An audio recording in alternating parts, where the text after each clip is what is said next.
नाशिक ग्रामीण जिल्हा अंमली पदार्थ विरोधातील मोहिमेला मोठे यश मिळाले असून पिंपळगाव टोलनाका परिसरात पोलिसांनी केलेल्या धडक कारवाईत तब्बल 535 किलो गांजा जप्त केलाय।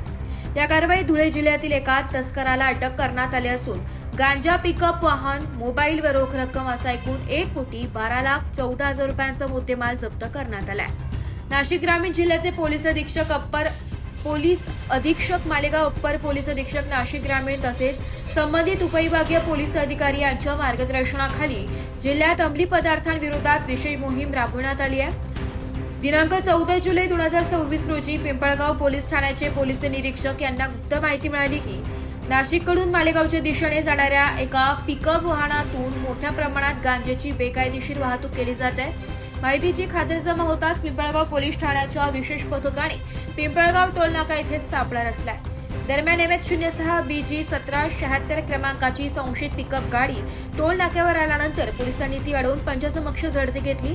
झडती दरम्यान वाहनामध्ये लपवून ठेवलेला 535 किलो वजनाचा गांजा आढळून आलाय। पोलिसांनी तात्काळ गांजा जप्त करून वाहन चालकाला ताब्यात घेतलाय। अटक करण्यात आलेल्या आरोपीचं नाव राहुल शांताराम पाटील, वय वर्ष 33, राहणार मुटकी, तालुका जिल्हा धुळे असे आहे। प्राथमिक तपासात आरोपी हा विक्रीच्या उद्देशाने गांजाची वाहतूक करत असल्याचं निष्पन्न झालंय। या कारवाईत पोलिसांनी 535 किलो गांजा, तस्करीसाठी वापरण्यात आलेली पिकअप, मोबाईल फोन व रोख रक्कम असा 1,12,14,000 रुपयांचा मुद्देमाल जप्त केलाय।